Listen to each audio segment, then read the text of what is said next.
Hello student, हम start करते हैं रदरफोर्ड अल्फा स्कैटरिंग एक्सपेरिमेंट से। अब हमारा जो नेक्स्ट चैप्टर है डुअल नेचर में एटम हम स्टार्ट करते हैं। इसमें रदरफोर्ड अल्फा स्कैटरिंग एक्सपेरिमेंट आता है। इस एक्सपेरिमेंट में आप जानते ही हैं, एक बीम ऑफ अल्फा पार्टिकल को हम किसी ZNS स्क्रीन पर जो है डिटेक्ट करते हैं और किसी गोल्ड थिन फॉइल से इसको जो है बॉम्बार्डिंग करते हैं। अब इस बॉम्बार्डिंग में हमें जो कंक्लूज़न मिलता है वो इस तरीके से है कि हमारा जो ये एटम है इसके सेंटर में कहीं पॉजिटिव चार्ज होता है, इसीलिए उस बहुत रेयर कोई अल्फ़ा पार्टिकल होता है जो कि इस बीम से इस सेंटर ऑफ न्यूक्लियस से जो है वापस रिफ्लेक्ट होकर के बिल्कुल अपोजिट डायरेक्शन में जाता है। मोस्ट ऑफ जो आप देख पा रहे हैं, मोस्ट ऑफ लाइंस ये शो कर रही हैं कि अल्फ़ा जो पार्टिकल्स है वो सारे के सारे सीधे निकल जा रहे हैं। Number of scattering of n और रेशो को देखा हमने स्कैटरिंग एंगल के अकॉर्डिंग, तो एक ये ग्राफ हमको मिलता है। इस ग्राफ से और इस एक्सपेरिमेंट से कुछ कंक्लूज़न निकला। उस कंक्लूजन में रदरफोर्ड गाइगर मार्सडेन एक्सपेरिमेंट भी इसको बोला जाता है। इसमें सोर्स रखा अल्फ़ा पार्टिकल, ठीक है, जो कि रेडॉन 86Rn222 और 83 बिस्मथ 214 इसमें जो है अल्फ़ा पार्टिकल के सोर्स है जिससे हमने इसको जनरेट किया। Speed approximately 10⁴ metre per second, okay, about that 1.6 × 10⁷ metre per second इसकी बिस्मथ के लिए रही स्पीड।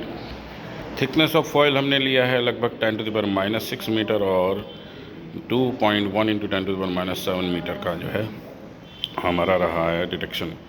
तो आप यहाँ पर देखिए, alpha particle is a nucleus of the helium and atom carrying the 2 positive electron equal charge and the mass equal to the 4 times that the hydrogen atom.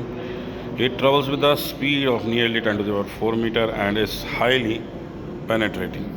उसके बाद इसको हम बीम के सोर्स में जो है यूज़ करते हैं। ये एक्सपेरिमेंट का हमारा डेटा है। इस डेटा से जो ऑब्जर्वेशंस आते हैं आप देखिए, most of alpha particle pass straight through the gold foil. इससे कंक्लूज़न निकला कि it indicates that the most of space of an atom is empty. ज़्यादा से ज़्यादा जो एटम है उसका जो पार्ट है वो एम्प्टी है। नंबर 2 है sum of the alpha particle are scattered only small angles of the order of the few degrees.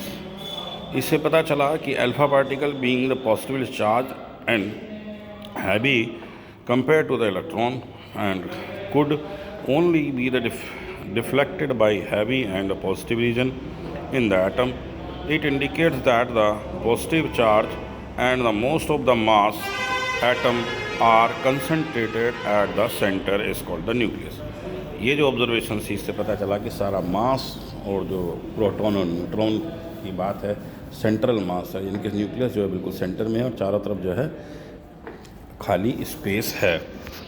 तीसरा ऑब्जर्वेशन है very few electron, very few alpha particle, कोई एक 9000 में से कोई एक पार्टिकल जो है were reflected through the larger angle even greater than 90 से कोई एक जा रहा था, यानी कि उनमें से भी कोई एक समझ लो ऐसा था जो 180 पर ही अपोजिट डायरेक्शन में वापस आ रहा था। यानी कि इसका कंक्लूजन रहा alpha particle which travels towards the nucleus directly get retarded due to the Coulomb's force of repulsion and ultimately comes to rest, then fly off in the opposite direction. इसका मतलब है कि अल्फ़ा पार्टिकल का जो मास है वो बहुत ही छोटे से एरिया में है एटम के साइज़ के कंपेयर में, जो कि बिल्कुल बीचों बीच है। देखिए यहाँ पर जो हमारा एंगल ऑफ थीटा है और इन एंगल ऑफ थीटा जो आपका जो है डिफ्लेक्शन एंगल है 1/sin⁴ θ/2 एक फार्मूला है। Number of particles scattering proportional to 1/sin⁴ θ/2। Now distance closest approach with the nucleus size. अगर हम ये देखना चाहते हैं कि कितना क्लोजेस्ट अप्रोच क्या रही, कहाँ तक हमारा जो बम्बार्डिंग पार्टिकल है, ठीक है, जो पार्टिकल है हमारा वो कहाँ तक जो एक न्यूक्लियस के कितने नियर अबाउट जा सकता है, ये क्लोजेस्ट अप्रोच पहुँच सकता है। When the distance between alpha particle and the nucleus is equal to the distance of the closest approach, इसको आर नोट कहा गया। The alpha particle comes to rest, जहाँ पर कि अल्फा पार्टिकल एकदम रेस्ट में आ जाता है। At this point of the distance kinetic energy of alpha particle completely converted into electrical potential energy of the system. जैसा कि आप जानते हैं, अगर कोई अल्फा पार्टिकल जो है किसी न्यूक्लियस की तरफ भागा चला जा रहा है, तो वो एक पॉइंट पर आकर जहाँ रुकेगा, दैट मीन्स उससे आगे वो नहीं बढ़ पा रहा है किसके पास, न्यूक्लियस के पास। तो वो जो उसका रेंज होगा उसी को हम क्लोजेस्ट अप्रोच कहेंगे। और उसको अगर हम मेज़र करना चाहते हैं तो किसी मेज़र करने के लिए उसको वैल्यू में आर नोट दिया गया, डिनोट किया गया है 1/2 mu square 1/4 pi epsilon naught 2 Z square upon R naught. There is R naught is equal to 1/4 pi epsilon naught 2 Z square upon 1/2 mu square. अगर हमारे पास अब स्पीड हो और हमारे पास जो एटम नंबर Z है और E आप जानते हैं इलेक्ट्रॉन प्रोटॉन का चार्ज है वैल्यू, तो इससे हम आर नोट की वैल्यू कैलकुलेट कर सकते हैं, ठीक है।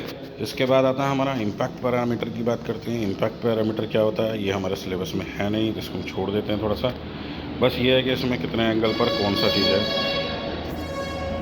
नेक्स्ट इसके बाद करते हैं आप कंपोजिशन ऑफ द न्यूक्लियस, कि किस तरीके से कंपोज किया गया है न्यूक्लियस को। Every atomic nucleus except that of hydrogen has 2 types of the particles, proton और neutron, and nucleus of the hydrogen contains only the proton. Neutron hydrogen में क्या है, केवल एक प्रोटॉन होता है, ठीक है।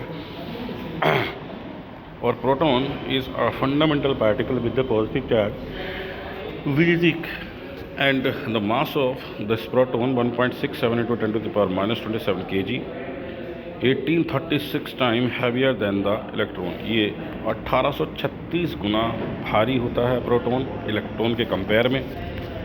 Neutron is also a fundamental particle with the no charge. Neutron के पास कोई चार्ज नहीं होता है, एक फंडामेंटल पार्टिकल है जिसका मास होता है 1.67 × 10⁻⁻27 kg, और ये है 1840 यानी कि 1840 times 1814 time heavier than the electron. ये 1840 गुना भारी होता है न्यूट्रॉन, जबकि 1836 गुना होता है प्रोटॉन।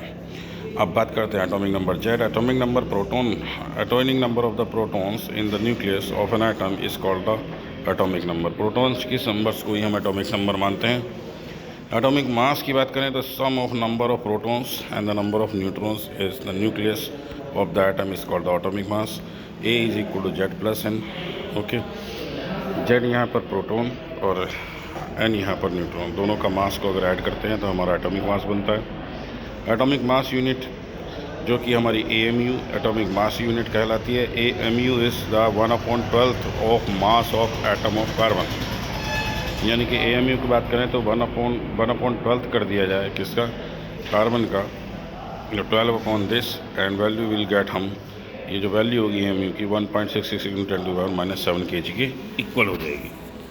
एक्चुअल में जब हम न्यूक्लियस या छोटे एटम्स की बात करते हैं तो उनके लिए हमारे पास यही जो है यूनिट होता है जिससे कि हम एटम्स वगैरह के मास को कंसीडर करते हैं। अब बात करते हैं size of the nucleus. The nucleus does not have a sharp और वेल डिफाइंड और boundary, however the radius of the nucleus can be given by the R is equal to R0 a to the power 1/2 a to the power 1/3, where R0 is equal to 1.2 × 10⁻⁻5 meter is the constant which is the same for all the nuclei. A is the mass number of the nucleus. The radius of the nucleus range from 1 Fermi to 10 Fermi, and the nucleus volume will be 4/3 pi r cube, that is equal to 4/3 pi r naught to the power 3 into a, यानी कि volume is proportional to A. हमारा जो volume होगा वो A पर directly proportional होगा। The nucleus mass की बात करें तो M is equal to AMU A into 1.66 × 10⁻⁻27 kg के बराबर हो जाएगा कोई भी मास न्यूक्लियस का। और न्यूक्लियर का वॉल्यूम अगर हम निकालना है तो वही same formula 4/3 pi r naught cube into A, that is will equal to the 4/3 and 1.2 into 10 to the minus 15 Fermi power of the 3 is equal to A, and that will get here 7.24 into 10 to the power 45 minus 45 A per atomic per cube, atomic AMU metre cube. Nuclear density rho is equal to m/b कर देंगे और ये हमारी density आएगी 2.29 × 10⁻17 kg/m³। इसके बाद करते हैं मास एनर्जी रिलेशंस का, जो कि बहुत ही इंपॉर्टेंट चीज़ है। Mass energy relation according to the Newton second law of the motion and the force acting on a body defined as the rate of change of momentum. Rate of change of momentum we consider F is equal to dp upon dt, where p is mb.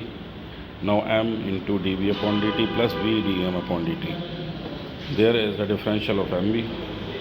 Now if the force displaces the body distance dx, energy increased by, अगर हम इसी force से किसी body को dx displacement करते हैं तो हमारा d के इनके जो वैल्यू होगा एनर्जी का F into dx, that means m dv upon dt into dx plus v into dm upon dt into dx, that is equal to m dx upon dt into dv and v into dx upon dt into dm, that will equal to dk is equal to mb dv plus v square dm. According to Einstein's relativity theory, m is equal to m naught upon 1 minus v square upon c square to the power 1/2. That is the relation in manipulating m square c square minus m square v square is equal to m naught square into c square. Differentiating with the m naught and the c is constant here. C square 2m dm minus m square 2v dv minus v square 2m dm is equal to 0. C square dm minus mb dv minus v square dm is equal to 0.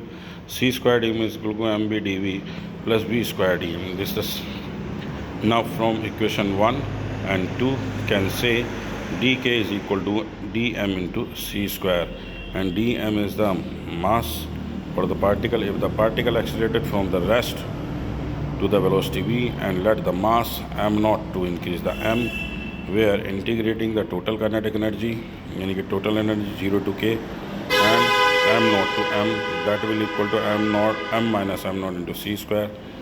That will get k plus m naught c square is equal to mc square. That will say here m naught c square energy associated with the rest mass of the body, and the k is the kinetic energy. So the total energy body given by E equal to mc square. This is the Einstein mass energy equivalence relations is proved here.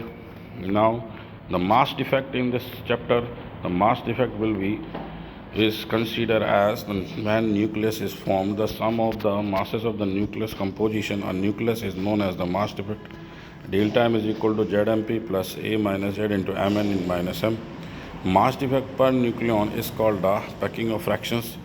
The binding energy that should the mass defect multiplied by c square, that will give us the binding energy for making a nucleus. Then when we can say जब हमारे पास nucleons होते हैं तो nucleons से मिलकर के बनता है हमारा न्यूक्लियस। जब न्यूक्लियस तैयार होता है तो उसमें कुछ ना कुछ मास का क्या होता है, लॉस, और वही मास लॉस क्या है हमारी m डेल्टा mc स्क्वायर से एक एनर्जी को जनरेट करता है। इसको हम बाइंडिंग एनर्जी कहते हैं, ठीक है। That is equal to bind energy. And nuclear forces, they are forces proton proton neutron proton neutron neutron and in the nucleus. ये ऐसे फोर्सेस हैं जो कि न्यूक्लियस के बीच में या प्रोटॉन्स के बीच में आपस में लगते हैं, and they can explain by the mesons theories also. There are the 3 kinds of mesons theory possible. ये हमारे सिलेबस में नहीं है, मेसॉन्स थ्योरी को हम नेगलेक्ट कर देंगे। तो यहाँ पर आपका बाइंडिंग एनर्जी तक मास डिफेक्ट का formula delta m is equal to, यहाँ पर देखिए आप atomic number into proton mass plus a minus z into neutron mass minus total nucleus mass. तो preparing this equation and this based numericals also are in this chapter, ठीक है। और ये जितना भी मैंने पोर्शन आपको भी एक्सप्लेन किया है एटम से रिलेटेड, तो सबसे पहले मैं आपको रिपीट कर देता हूँ, एक और बार रिपीट कर देता हूँ। तो यहाँ पर देखिए आपने पहले रदरफोर्ड एक्सपेरिमेंट को समझा, किस तरीके से रदरफोर्ड एक्सपेरिमेंट को जो है किया गया। उसके बाद हमने उसकी जो ऑब्जर्वेशंस हैं, क्या क्या ऑब्जर्वेशन उसने ली, फिर हमारे डेटा से जो ऑब्जर्वेशन आई उससे क्या क्या कंक्लूजन्स निकले, उस कंक्लूजन्स के आधार पे हमने डिक्लोजिंग डिस्टेंस को भी निकालना चाहा, न्यूक्लियर के साइज़ को, न्यूक्लियस के साइज़ की बात करी जो कि R0 इस फार्मूले से हम कैलकुलेट किए। उसके बाद हमने इम्पैक्ट पैरामीटर, इसको हम छोड़ देते हैं, हमारे सिलेबस में नहीं है। नेक्स्ट, ये मैंने आपको फिर बताया है कि कंपोजिशन ऑफ द न्यूक्लियस कैसे बनेगा, क्या क्या इसके अंदर कंपोजिशन है, न्यूट्रॉन कितना है, प्रोटॉन कितना है, इलेक्ट्रॉन कितना है। फिर मैंने आपको बताया एटॉमिक नंबर क्या होता है, एटॉमिक मास क्या होता है, ठीक है, एटॉमिक मास यूनिट क्या होता है। इसके बाद हमने इसमें बताया आपको साइज़ ऑफ न्यूक्लियस के लिए क्या फार्मूला यूज़ होगा। इसी तरीके से न्यूक्लियस में डेंसिटी किस तरीके से वेरी करती है, वॉल्यूम किस तरीके से वेरी करता है, ये भी आपको एक्सप्लेन किया गया है। फिर मास एनर्जी का जो रिलेशंस है, जो रिलेशन डराइव किया गया है न्यूटन्स मोशन लॉ से स्टार्ट कर करके आइंस्टीन की लास्ट इक्वेशन तक, mc² तक इसको एक्सप्लेन किया गया है, कैसे E = mc² को कैलकुलेशन से हमने गेन किया है। उसके बाद हमने बताया मास डिफेक्ट क्या होता है, उसके बाद आपको बताया बाइंडिंग एनर्जी। That's all. तो जो भी बच्चों आपको कोई प्रॉब्लम आती है किसी रिलेटेड इस वीडियो, तो आप मुझसे डिस्कस कर सकते हैं, पर्सनली मुझे व्हाट्सअप कर सकते हैं और अपना अटेंडेंस देना ना भूलें। Thank you, have a nice day.